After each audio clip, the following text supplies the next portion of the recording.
Tiger leap. Is it about energy then? Gre za energijo. Or is it about courage? Gre za pogum. Is it attitude? Gre za odnos.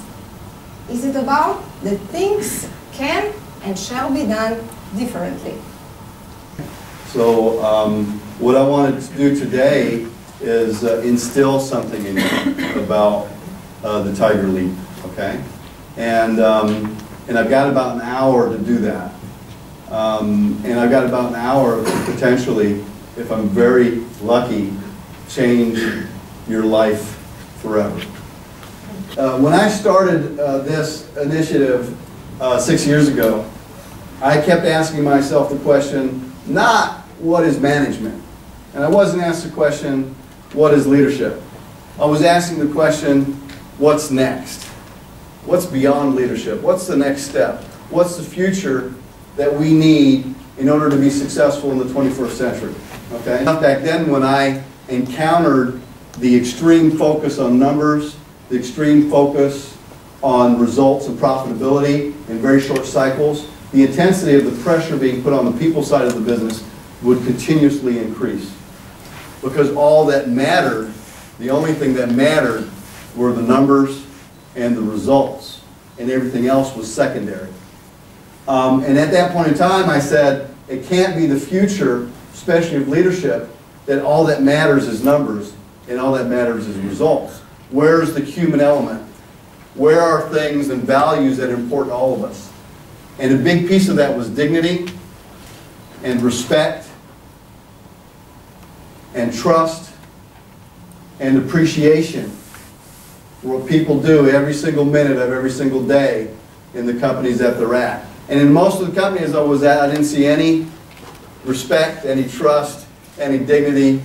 It was all numbers, it was control, it was performance, and it was results. And I said there's got to be a better way to do that. And that's when we initiated what we now call Beyond Leadership. The answer to the future of Slovenia lies in the distant past of where you're from and is accessible in the present. And I'll try to show you pieces of that as we go through the presentation. So the reality is the same in China, in Brazil, in Slovenia, in Russia, and everywhere you go. The only differences between the countries is the level of corruption in the system. That's the only difference. And I'm sure Slovenia has no corruption at all. There is no democracy in corporate reality. Or is there? You guys vote for your president at IBM? No, right? You don't do that. So it's like the last bastion of tyranny in the world, right? Next to North Korea and a couple other, Syria, a couple other places. But that's all going to go away at some point. But the sad part is no one is even asking it to go away in the corporate life. So that's the reality. Anybody, you guys kind of agree on that a little bit? Different graphics, different statements. But that's the reality. Anybody feel this every day in their business? Where you're out there, are you feeling the pressure? The push, the numbers, the results? You got that? You feel that a lot? All the time. So, basically, that can't be the future, right? I mean, it don't feel good. It don't sound right. All our bodily senses are saying this has nothing to do with the way it should be, right? You make decisions just based on Excel sheets. Anybody like Excel sheets? You have to talk to me in the break later. Okay? Because I'm trying to figure out how can you look at a computer screen for 8 hours and get really excited? I mean, if you're on the internet looking at pretty whatevers, you might get excited, right? But, how can you look at PowerPoints or whatevers and spend hours and hours building them and putting them together and get really excited, feel good about yourself? There's no goodness about that. The numbers have no influence whatsoever on the success of your business or your company. It has no influence on the success of your country as Slovenia. You have to find the answer of what the truth is outside of the number. Okay? And if you can do that, you can leap over everybody. Big time. The people interaction piece is absolutely crucial. It's the difference between winning and losing. It's the difference between being in the highest league and not being in the highest league. And that human interaction factor is actually the factor that will make the difference in the future.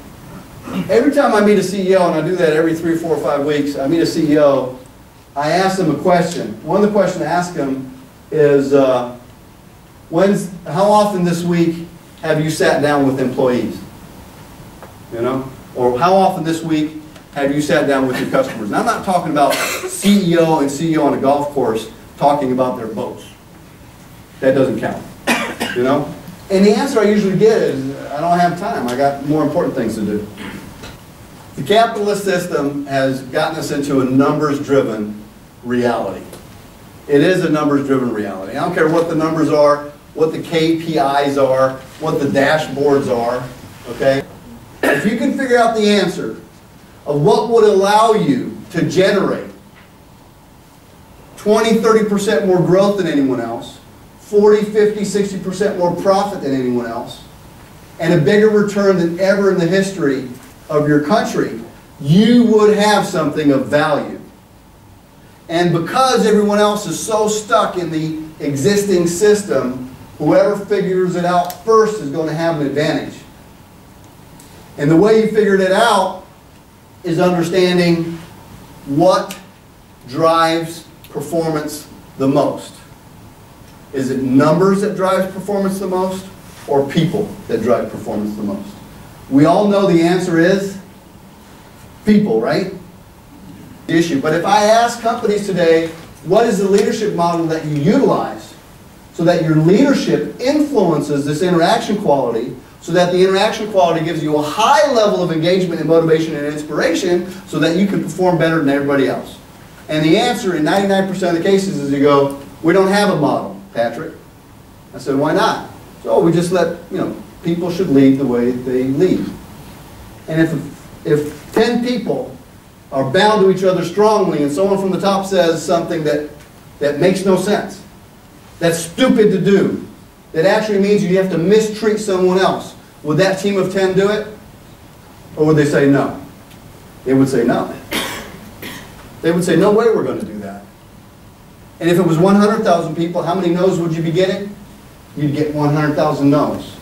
Never again could a leader force people to do something that they don't agree is right. That's the future of where we need to be.